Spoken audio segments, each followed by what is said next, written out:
ಇದಕ್ಕೆ ಇದಕ್ಕೆ ನಾನು ಎಂಥದ್ದು ಹೇಳಕ್ಕೆ ಬರಲ್ಲ. ಏನಾದರೂ ಮಾಡ್ಕೇಳಿ ಅಂತ ಸುಮ್ಮನಿರೋದು. ಆದರೂ ಒಂದೊಂದು ಸತಿ ಜೀವ ಕೇಳಲ್ಲಲ್ಲ. ಜೀವ ಕೇಳೋದಂದರೆ ಕಷ್ಟಪಟ್ಟು ಸಾಕಿದ್ದು ನಾನಲ್ಲ. ಆಗ ಸಾಕಿದ್ದು ಹೋಗಲಿ, ಈಗ ಎಳೆ ಬಾಲೆ ಕಣ್ಣಲ್ಲಿ ಕಣ್ಣಿಟ್ಟು ಸಾಕ್ಬೇಕಾರೆ ಅಲ್ಲ, ನಾ ಮಾಡೋ ಕೆಲಸ ನಾ ಮಾಡೀನಿ, ಹೆಚ್ಚೇನಲ್ಲ ಅಂತ ಮಾಡೋಣ. ಈ ಗಿಣಿ ಸಾಕು ಗಿಡಗನ ಕೈ ಕೊಟ್ಟಂಗೆ ತಗೊಂಡೋಗಿ ಅಲ್ಲಿ ಕೊಡ್ಬೇಕಲ್ಲ. ಹೋಗಿಂಡ ಅದೇ ಥರನೇ ಮೊದಲಿನ ಹಾಗೆ ಕೆಲಸ ಕೆಲಸ ಕೆಲಸ ಅಂತ ಕೆಲಸದ ಮೇಲೆ ಬಿದ್ದರೆ ಆ ಬಾಲೆ ಕೇಳಾರ ಯಾರೇ?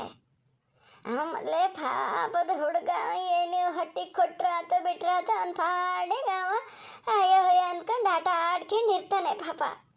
ಈಗ ಏನಾದ್ರು ಸ್ವಲ್ಪ ಆಟ ಗೀಟ ಮಾಡೋ ಮಕ್ಕಳಾದರೆ ನಾವು ಕರ್ಕೊಂಡು ಹೊಟ್ಟಿಗೆ ಹೊತ್ತಿಗೆ ಕೊಡೋಣ ಅಂತ ನೋಡ್ತಾರೆ. ಇದು ಹಂಗಲ್ಲ. ಅವನಷ್ಟಕ್ಕೆ ಅವ ಇರ್ತಾನೆ, ಇದರಷ್ಟಕ್ಕೆ ಇದಿರ್ತದೆ. ಇದು ಈ ಥರನಾ? ಹಂಗೆ ನನಗೇನು ನನ್ನ ಮಗಳನ್ನ ಮದುವೆ ಮಾಡಿಕೊಟ್ಟಲ್ಲಿ ಚೆನ್ನಾಗಿರ್ಬೇಕು ಮಾಡಬೇಕು ಅನ್ನೋ ಆಸೆ ನನಗಿರಲ್ಲ. ಯಾಕೆ ಈ ಥರ ಮಾಡೋದು ನೋಡೋಣ. ಅತ್ತೆ ಅದು ಏನು ದುರ್ಬೋಧನೆ ತುಂಬುತ್ತದೋ ಏನೋ ಭಗವಂತಗೊಬ್ಬನಿಗೆ ಗೊತ್ತು. ಅದ್ರ ಮಾತು ಕಟ್ಕೊಂಡು ನಾನು ಹೋಗೇ ಬಿಡ್ತೀನಿ ಅಂತ ಕೂರ್ತದಲ್ಲ. ಸ್ವಲ್ಪ ಹೊಳು ಬೆಳಕಾದ್ರೆ ಅದಾರು ಒಂಥರ. ಏನು ಮನೆ ಸುತ್ತ ಏನು ಹೊಳು ಅಂದರೆ ಬೆಳೆದೇನು ದೊಡ್ಡ ಕಾಡು ಹಾಕಿ ಕೂತದೆ ಏನಲ್ಲೀಗ. ಅಪ್ಪಟ್ಟೆ ಒಳಗೆ ಬಂದರೂ ಗೊತ್ತಾಗಲ್ಲ. ನಾ ಹೋತೀನಿ ಅಂತ ಕೂರ್ತದಲ್ಲ. ಏನು ಎಂತ ಆದರೂ ಅಲ್ಲಿ ಕೇಳೋರು ಯಾರದಾರೆ? ತಾಯಾಗಿ ಹಂಗಾರೆ ನನಗೆ ಇಷ್ಟು ಹೇಳೋ ಒಂದು ಅಧಿಕಾರ ಇಲ್ಲದೆ ಹೋತಾ? ನನ್ನ ಸಂಸಾರ ನಾನು ನೋಡ್ಕೊತೀನಿ ಅಂತ ಇಷ್ಟು ಸಲೀಸಾಗಿ ಹೇಳ್ಬಿಡ್ತಲ್ಲ. ಅದ್ಲ ಕಳಿಸ್ಕೊಂಡು ನಾವಿಲ್ಲೇ ಕಣ್ಣು ಹಚ್ಚಿ ಮಲ್ಗಕ್ಕತ್ತದ. ಏನ ಎಂತ ಮಾಡೋದು ಅಂತಲೇ ಗೊತ್ತಾಗಲ್ಲ. ನಾವಿಷ್ಟು ಹೇಳಿದ್ರು ಇದ್ರ ತಲೆ ಒಳಗೆ ಹೋಗಲ್ಲ. ಆ ಅತ್ತೆ ಫೋನ್ ತಗೊಂಡು ಅದು ಯಾವ ಥರ ಹೇಳ್ತದೆ, ಅದು ಹೇಳಿದ್ದೆ ಸತ್ಯ ಅನಿಸ್ಬಿಡ್ತದೆ ಇಷ್ಟು ಅನುಭವಿಸಿದ ಮೇಲೂ. ಅಮ್ಮ ನೀ ಹೋಗಿ ಒಳಗೆ ಹೋಗಿ ಹೇಳ್ತೀನಿ. ಏನೋ ಒಟ್ಟು ಸಿಟ್ಟಲ್ಲಿ ಹೇಳಿದ್ದು ಕಣೆ ಅದು. ನೀ ಪದೇ ಪದೇ ಹೇಳ್ತಿದ್ದಲ್ಲ, ಅದಕ್ಕೆ ಹೇಳ್ತು. ಬೇಕಂತ ಹೇಳಿದ್ದ? ಅದಕ್ಕೂ ಗೊತ್ತಾಗಿರ್ತದೆ ಅದು ಹೇಳಿದ ತಪ್ಪು ಅಂತ. ಸೊ ಒಟ್ಟು ನಮ್ಮ ಹಣೆ ಬರನೇ ಚೆನ್ನಾಗಿಲ್ಲ ಬಿಡು. ಎಷ್ಟು ಸತಿ ಆಯ್ತು ನಾನು ಈ ಥರ ಆರಾಮಾಗಿದ್ದು ಹೋಗ್ಬೇಕು ಅಂತ ಬರೋದು. ಬಂದಾಗೆಲ್ಲ ಈ ಥರದ್ದೊಂದು ಏನಾರು ಇದ್ದೇ ಇರ್ತದೆ. ಅಮ್ಮ ನೀವು ಹೋಗಮ್ಮ ಒಳಗೆ ಹೋಗು.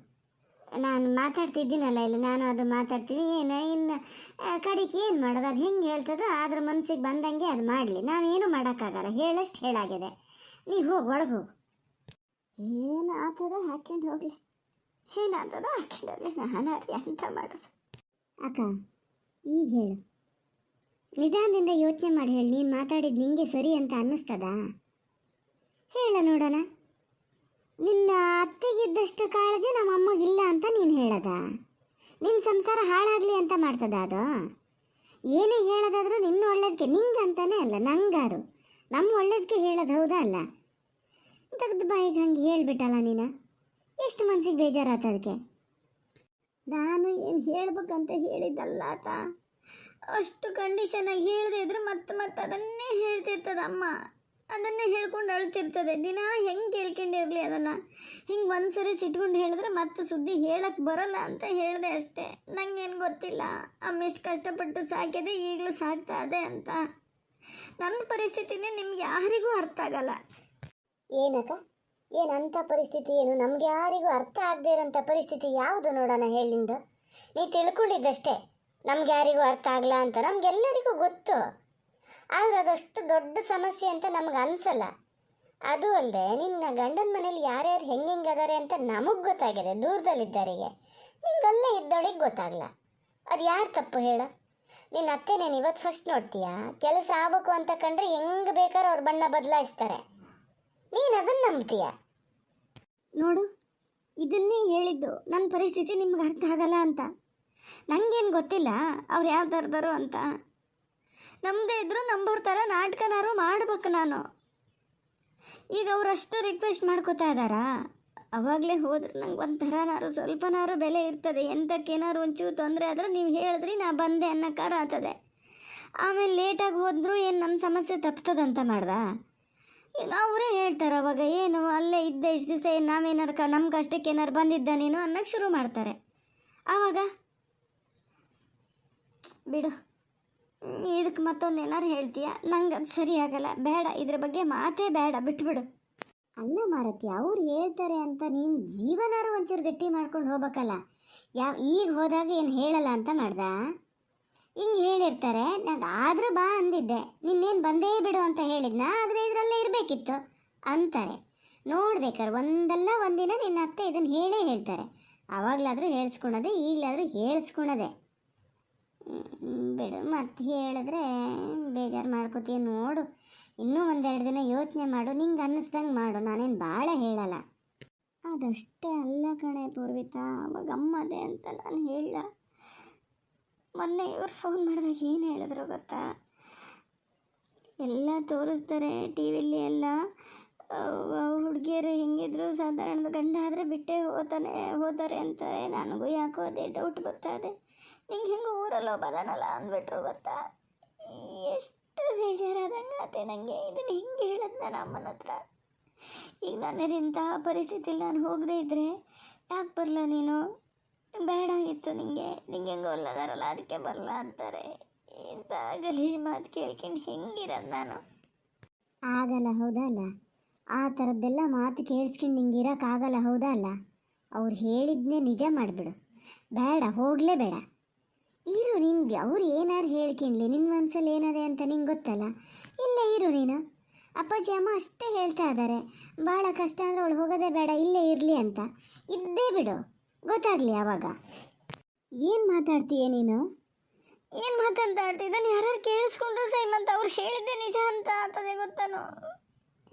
ನೀ ಬೇಡ, ನೀ ಆ ಥರದ ಮಾತೆಲ್ಲ ಆಡಲೇ ಬೇಡ. ನಂಗೆ ಹಿಂಸೆ, ಇಲ್ಲಿರೋಕ್ಕೆ ಹಿಂಸೆ. ನನಗೆ ಮನೆ ಒಳಗಿದ್ದು ಒಂದಾತು, ಹೊರಗಡೆ ಹೋಗಂಗಿಲ್ಲ. ಬೇಡ ಬಿಡು, ನಿಂಗೆ ಅರ್ಥ ಆಗಲ್ಲ. ಇನ್ಯಾರು ಆಚೆ ಈಚೆ ಮನೆಯವರು ಬಂದು ಹೇಳೋಕ್ಕೆ ಶುರು ಮಾಡಿದ್ರೆ ನಾನು ಸತ್ತೇ ಹೋಗ್ತೀನಿ ಅಷ್ಟೇ. ನಂಗೆ ಅಂಥ ಮಾತೆಲ್ಲ ಕೇಳ್ಕೊಂಡಿರೋಕ್ಕಾಗದೇ ಇಲ್ಲ. ಇಲ್ಲಿರು, ಅಪ್ಪಾಜಿ ಅಮ್ಮನ ಜೊತೆ ಇರು ಅಂತ ಹೇಳಿದ್ದು ನಾನು. ಅದನ್ನೇ ನಾನು ಹೇಳಿದ್ದೆ ಪೂರ್ವಿತಾ. ಈಗ ನೋಡಿ ಇವರೊಬ್ಬರೇ ಹೇಳ್ತಾ ಇದ್ದಾರೆ, ಹೌದಾ? ಇನ್ನೊಂದು 2 ದಿವಸಕ್ಕೆ, 2 ದಿವಸ ಅಂತಲ್ಲ, ನಾನು ಹಿಂಗೆ ಹೋಗಲ್ಲ ಅಂದಕ್ಕೂ ಇವ್ರ ಅಮ್ಮನ ಹತ್ರ ಹೇಳ್ತಾರೆ ಹಿಂಗೆ ಕಾರಣ ಅಂತ. ಯಾರಿಗೂ ಗೊತ್ತಿಲ್ಲ ಈಗಲ್ಲಿ. ಇವ್ರಿಗೆ ಹೆಂಗೆ ಗೊತ್ತಾಗಿದೆ ನಂಗೆ ಗೊತ್ತಿಲ್ಲ. ಇವರ ಅಮ್ಮ ಆಮೇಲೆ ಇನ್ನೊಂದು ಸ್ವಲ್ಪ ದಿವಸ ಹೋಗ್ತಿದ್ದಕ್ಕೂ ಮಾವನ ಹತ್ರನೂ ಹೇಳ್ತಾರೆ. 3 ಜನನೂ ಹೇಳೋಕ್ಕೆ ಶುರು ಮಾಡ್ತಾರೆ. ಆಮೇಲೆ ಎಲ್ಲರೂ ಅಲ್ಲಂತೂ ಹತ್ತಲ್ಲ, ಇಲ್ಲೂ ಅದನ್ನೇ ಹೇಳೋಕ್ಕೆ ಶುರು ಮಾಡ್ತಾರೆ. ಯಾವ ಕಾರಣಕ್ಕೆ ಬಿಟ್ಟು ಬಂದರೂ ಇದೇ ಕಾರಣಕ್ಕೆ ಬಿಟ್ಟು ಬಂತು ಅಂತಲೇ ಹೇಳೋದು. ಹೆಂಗೆ ಆ ಥರ ಮಾತು ಕೇಳ್ಕೊಂಡಿರೋದು? ಹೆಂಗಿರೋದು ಹೇಳು? ಬೇಡ, ಕಷ್ಟನ ಸುಖನ ಅಲ್ಲೇ ಇರ್ತೀನಿ. 4 ತಿಂಗಳು ಬಿಟ್ಟು ಹೋಗ್ಬೇಕಲ್ಲ, ಈಗಲೇ ಹೋಗ್ತೀನಿ. ಹೆಂಗಾರು ಮಾಡ ಅಮ್ಮಯ್ಯದ ಕೈ ಅಂದು 1 ತಿಂಗಳಿರೋಕ್ಕೆ ಕರ್ಕೊಂಡು ಹೋಗ್ತೀನಿ. ಆಮೇಲೆ ಆದ್ರೆ ಮಾತ್ರ ನನ್ನ ಪಾಪನ ಜಾಗ್ರತೆ ನೋಡ್ಕೋತೀನಿ ನಾನು. ಮೊದಲಿನಂಗಲ್ಲ, ಅದೇ ಈಗ ಹೋದರೆ ಅದರಲ್ಲೆಲ್ಲ ಸ್ವಲ್ಪ ಇಟ್ಕೊಬೋದಲ್ಲ ಅಂತ ನೀವು ಹೇಳಿದ್ರಿ ಅಂತ ಬಂದೆ. ಹಂಗಾಗಿ ನನ್ನ ಮಗನ ಬಗ್ಗೆ ಜಾಸ್ತಿ ಗಮನ ಕೊಡಬೇಕು ಅಂತ ಹೇಳೋಕ್ಕಾರ ಆಗ್ತದಲ್ಲ, ಅದಕ್ಕೆ ಹೋಗ್ತೀನಿ ಬಿಡು, ಹೆಂಗೋ ಆಗ್ತದೆ. ಏನೋ ಮಾರತಿ, ನೀ ಹೇಳೋದು ನೋಡಿದ್ರೆ ಎಂತ ಹೇಳ್ಬೇಕಂತಲೇ ಗೊತ್ತಾಗಲ್ಲ. ಏನು ಹೇಳಿದ್ರು ಅದಕ್ಕೊಂದು ಸರಿಯಾದ ಉತ್ತರ ರೆಡಿ ಮಾಡಿ ಇಟ್ಕೊಂಡಿರ್ತೀಯ. ನಾವೇನಾರು ಹೇಳೋಕೆ ಹೋದ್ರೆ ಅದಕ್ಕೂ ಒಂದು ರೀಸನ್ ಕೊಡ್ತೀಯ. ಎಂತ ಮಾಡೋದು ಹೇಳು? ಈಗ ಯಾರು ಹೇಳೋರಿಗಾಗಿ ನಾವು ಬದುಕೋಕ್ಕಾಗಲ್ಲ ಅಂದರೆ ನಿನ್ನ ಹತ್ರ ಅದಕ್ಕೂ ಒಂದು ಉತ್ತರ ಇರ್ತದೆ. ನಾನು ಅದಕ್ಕೆ ಅದನ್ನು ಹೇಳೋಕ್ಕೆ ಹೋಗಲ್ಲ. ಇನ್ನು ನಿನಗೆ ಬಿಟ್ಟಿದ್ದು ಕಣೆ ಅಕ್ಕ. ನೋಡು ನಿನ್ನ ಧೈರ್ಯ. ಈಗ ನೀನೊಬ್ಬಳೇನಲ್ಲ, ಜೊತೆಗೆ ಪಾಪ ಬೇರೆ ಅದಾನೆ, ನಿಂಗೂ ಜವಾಬ್ದಾರಿ ಇರ್ತದಲ್ಲ. ಈಗ ಹೋಗೋದಾದರೂ ಸಮಸ್ಯೆ ಇಲ್ಲ, ಎಲ್ಲರೂ ಸ್ವಲ್ಪ ಸ್ಟ್ರಾಂಗಾಗಿ ಇರ್ಬೇಕಲ್ಲ. ಹಾಗಲ್ಲ ಹಿಂಗೆ ಅಂತ ತಿರುಗಿ ಹೇಳ್ಬೇಕಲ್ಲ ನೀನು. ಅವರೆಲ್ಲ ಸೋಮಾರಿಗಳ ಥರ ಸುಮ್ಮನೆ ಕೂತಿರೋದು, ನೀನೊಬ್ಬಳು ಕೆಲಸ ಮಾಡ್ತಿರೋದು. ಎಲ್ಲಿ ನಿಂಗೆ ಅನ್ಯಾಯ ಆಗ್ತದೆ ಅದನ್ನು ತಿರುಗಿ ಹೇಳೋಕ್ಕಾರು ಒಂದು ಧೈರ್ಯ ಬೇಕಲ್ಲ ಅಕ್ಕ, ಬೆಳೆಸ್ಕೋಬೇಕಲ್ಲ ನೀನು. ವಿದ್ಯೆ ಅದೇ ಬುದ್ಧಿ ಅದೇ, ಯಾವ ತಪ್ಪು ಯಾವ ಸರಿ ನಿಂಗೇನು ಗೊತ್ತಾಗಲ್ಲ. ಹೇಳ್ಬೇಕು ನೀನು. ಏನು ಕೆಲಸ ಅದೆಯೋ ಅವರೆಲ್ಲರೂ ಹಂಚ್ಕೊಂಡು ಅವರು ಮಾಡಬೇಕು, ನೀನು ಮಾಡ್ಬೇಕು. ಹಾಗೆ ಒಬ್ರಿಗೊಬ್ರು ಹಂಚ್ಕೊಂಡು ಮಾಡೋ ಥರ ಇರಬೇಕು. ಆ ಥರಕ್ಕೆ ನೀನೇ ತಂದ್ಕೋಬೇಕು. ಬೇರೆ ನಾವು ಯಾರು ಬಂದು ಹೇಳಿದ್ರೆ ಆಗಲ್ಲ, ನೀನೇ ಹೇಳಿ ಸರಿ ಮಾಡ್ಕೋಬೇಕು. ಮಾಡ್ತೀನಿ, ಈ ಸರಿ ಅದೇ ಥರ ಮಾಡ್ತೀನಿ ನಾನು. ಅವಾಗಿನಂಗೆ ಏನು ಬರೀ ಕೆಲಸ ಏನು ಮಾಡ್ಕೊಂಡಿರಲ್ಲ. ಅಲ್ಲ, ಲಾಸ್ಟಿಗೆ ನಾನು ಏನು ಭಾಳ ಕೆಲಸ ಮಾಡೋಕ್ಕೆ ಹೋಗಿರಲ್ಲ. ಹೆಂಗೂ ಗುಂಡ ಒಬ್ಬ ಅದಾನೆ ಅನ್ನೋದೊಂದು ಧೈರ್ಯ ಇರ್ತದ. ಇವರು ಹೀಗೆ ಮಾಡಿ ಕೊನೆಗೆ ಅವನಿಗೆ ಊಟ ತಿಂಡಿನೂ ಸರಿ ಕೊಡದೆ ಬೈದು ಹೊಡೆದು ಮಾಡಿದ್ರೆ ಇಲ್ಲಿಗೆ ಬಂದರೂ ನಾವು ಮತ್ತೆ ಅಲ್ಲಿಗೆ ಹೋಗು ಅಂತೀವಿ. ಅಲ್ಲೂ ಇಲ್ಲ ಇಲ್ಲೂ ಇಲ್ಲ ಅಂತೇಳಿ ಕೆಲಸ ಬಿಟ್ಟೇ ಹೋದ್ರಿ ಎಂತ ಮಾಡಲಿ ನಾನು. ಆಮೇಲೆ 1-2 ತಿಂಗಳು ಬಿಟ್ಟು ಹೋಗೋಷ್ಟೊತ್ತಿಗೆ ಅವನು ಮನೇಲಿ ಇಲ್ದಿದ್ರೆ ಏನು ಮಾಡೋದು ಹೇಳು. ಅದಕ್ಕೆ ಹೋಗ್ತೀನಿ. ಇನ್ನೊಂದೆರಡು ದಿನ ಎಲ್ಲ ಸರಿ ಮಾಡಿಕೊಂಡು ಅಮ್ಮನ್ನು ಕರ್ಕೊಂಡು ಹೋಗೇ ಬಿಡ್ತೀನಿ. ಆದಂಗೆ ಆಗ್ತದೆ. ನೀನು ಮಧ್ಯೆ ಬರ್ತಾಯಿರು. ಒಂದು ಕೆಲಸ ಮಾಡ್ತೀನಿ, ಒಂದು 15 ದಿವಸ ಅಲ್ಲಿದ್ದು ಮತ್ತೊಂದು ವಾರಕ್ಕೆ ನಿಮ್ಮ ಮನೆಗೆ ಬರ್ತೀನಿ. ಹಾಗೆ ಮಾಡ್ತೀನಿ. ಈಗ ಹಿಂಗೆ ಹೇಳ್ತೀಯಾ, ಅಲ್ಲಿ ಹೋದ್ಮೇಲೆ ಅದು ಎಂತ ಆಗ್ತದೇನೋ. ಅವ್ರು ಹೇಳ್ದಂಗೆ ಕೇಳ್ಕೊಂಡಿರಕ್ಕೆ ಶುರು ಮಾಡ್ತೀಯ. ಅಮ್ಮ ಹೇಳೋದೇನಾರು ಸುಳ್ಳ? ಬರೀ ಕೆಲಸ ಮಾಡ್ತಿರ್ತೀಯ. ಒಂದ್ಸರಿ ನೀನು ಹೇಳೋದು ನೋಡಿದಾಗ ಈ ಗುಂಡ ಕೆಲಸ ಬಿಟ್ಟು ಹೋಗೋದು ಅವೆಲ್ಲ ಯೋಚನೆ ಮಾಡಿದಾಗ ನೀವು ಅಲ್ಲಿ ಹೋಗೋದೇ ಹೌದಂತಾದರೆ ಅಲ್ಲೇ ಹೋಗ್ಬೋದೇನೋ ಅಂತ ಅನ್ನಿಸ್ತದೆ. ಏನಪ್ಪ ಎಂತ ಅಂತಲೇ ಗೊತ್ತಾಗಲ್ಲ. ಗೊತ್ತಾಗಕ್ಕೆ ಇನ್ನೇನು ಉಳಿಲ್ಲ. ಅಲ್ಲಿ ಹೋಗ್ತೀನಿ. ನೀನೊಂಚೂರು ಅಮ್ಮನ ಕನ್ವಿನ್ಸ್ ಮಾಡೋದ. ಅಮ್ಮನ ಕನ್ವಿನ್ಸ್ ಮಾಡೋದು ನಾನಲ್ಲ, ರೂಢಾಗಿ ಮಾತಾಡ್ದವಳು ನೀನು. ಹೋಗಿ ಹೇಳು, ಗೊತ್ತಾಗದೆ ಹಿಂಗೆ ಟೆನ್ಷನಲ್ಲಿದ್ದೆ ಅದಕ್ಕೆ ಈ ಥರ ಮಾತಾಡಿದೆ ಅಂತ. ಈ ಕಾರಣನೂ ಅಮ್ಮನ ಹತ್ರ ಹೇಳು. ಅಮ್ಮಗೂ ಎಲ್ಲ ಗೊತ್ತಿರ್ತದೆ. ಸುಮ್ಮನಿರು, ಎಲ್ಲರಿಗೂ ಗೊತ್ತಿರಲಿ ಏನು ಅಂತ.